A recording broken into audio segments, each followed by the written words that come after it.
Salut à tous et à tous, j'espère que vous allez bien. En tout cas, moi, c'est nickel. Aujourd'hui, on va faire, encore aujourd'hui, une config, pas à 350, pas à 400, mais à 500 euros. On va faire une config plutôt visée sur la bureautique. Pour les professionnels, par exemple, pour 500 euros, on peut déjà avoir des bons PC pour faire des traitements de texte. On va passer sur le processeur. On va prendre un processeur pour au moins minimum, pour la bureautique, on doit prendre au minimum un processeur quad-core. Donc on va prendre le Ryzen 3. Le Ryzen 3, c'est un processeur typé milieu de gamme, de très bonne facture. Il est très très bon ce processeur. Je le conseillerais même à ceux qui veulent faire un petit peu de gaming, pas trop non plus, hein. C'est un 4 coeurs 413, donc ça reste tout à fait correct. Pour la bureautique, il faut 8 Go de RAM pour pouvoir faire fonctionner Adobe Premiere Pro et Photoshop aussi. Donc voilà, c'est un PC à 500 boules, 500 euros pardon, désolé. Donc on va prendre une carte mère qui est compatible déjà avec peut-être le processeur, donc elle est compatible. Mémoire vive, on va prendre 8 Go de RAM, ce qui est tout à fait suffisant.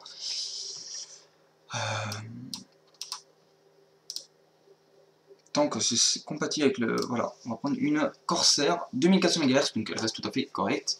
Une carte graphique, il faut quand même prendre une carte graphique qui permettra d'encoder avec aussi, prendre une de 2, entre 2 et 3 Go. Donc voilà. On va prendre non plus une carte folie, hein. Voilà, celle-là, elle est très bonne pour la bureautique. Certes, c'est une GT 1030, overclockée, d'usine, donc ça permettrait déjà de faire avoir un ordinateur qui soit assez fluide. Voilà. Pour les professionnels, ils vont devoir avoir besoin d'un un SSD. On va prendre du Crucial, on va pas prendre de NVMe, ça coûte trop cher. Un disque dur de 4 Tera au minimum. Voilà, du Toshiba. Le boîtier, peu importe le boîtier, de toute façon, c'est pour la bureautique et l'alimentation.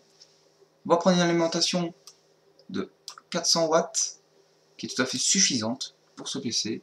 Malheureusement, bon, il va falloir que je fasse des concessions pour le disque dur, prendre un 3 Tera, parce que 4 Tera, ça fait quand même assez chéro, ou un 2 Tera, parce que en fait, voilà, hein, les gens peuvent rajouter par la suite, donc, pas bien noté celui-là, pas bien noté du tout. C'est Toshiba, hein. Toshiba c'est pas l'une des meilleures marques pour les HDD, donc on va prendre un Seagate hein, pour le 2 Tera. Voilà. On est à 495 euros. Pour un PC pareil, pour 495 euros, ça reste un PC bureautique très bon. Vous allez pouvoir aussi faire un petit peu de jeux vidéo, par exemple du GTA. Pas non plus en full qualité, mais vous pouvez faire du GTA. Voilà, sans problème. Sans que ça bug, mais pas qualité à fond sur tous les jeux. Donc voilà.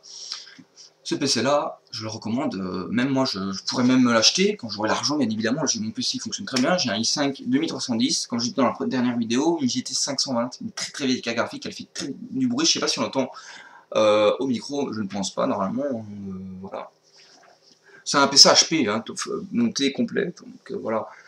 Il est plutôt pas mal je trouve, hein, c'est avec celui-là que je filme, donc voilà.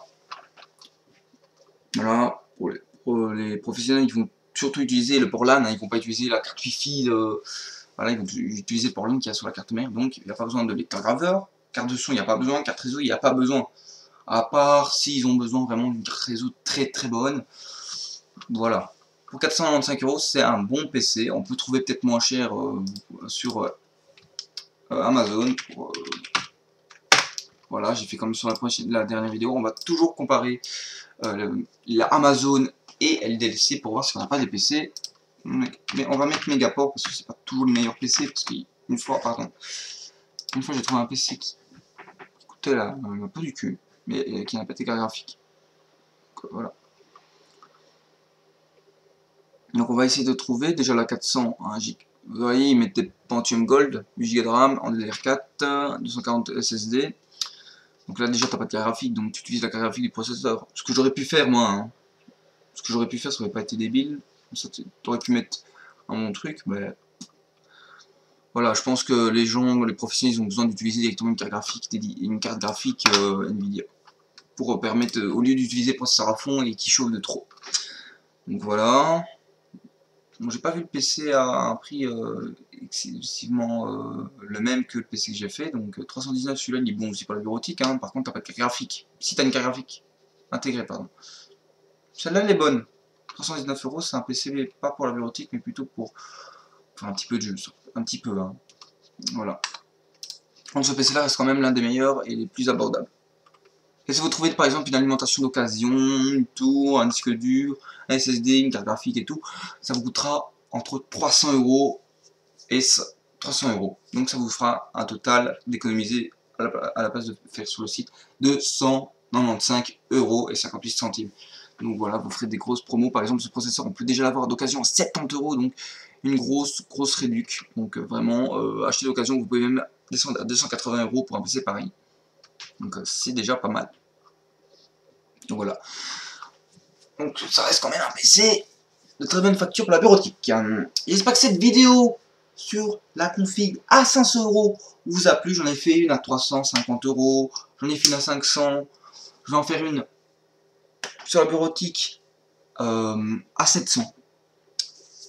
Et aussi pour le gaming, on va faire les deux quoi, bureautique et gaming, on va essayer de les mettre et puis après je ferai une config. Je vais d'abord faire la config, la prochaine vidéo ce sera une config à 3000 euros, une config bureautique et gaming pour les gens que ça intéresse. Voilà, hein, 3000 euros, il y a peut-être des gens qui ont le budget, donc voilà. J'espère que cette vidéo vous a plu, n'hésitez pas à mettre un maximum de pouces bleus, à vous abonner à ma chaîne, n'hésitez pas à activer la cloche de notification, ça me ferait extrêmement plaisir, je vous dis à la prochaine.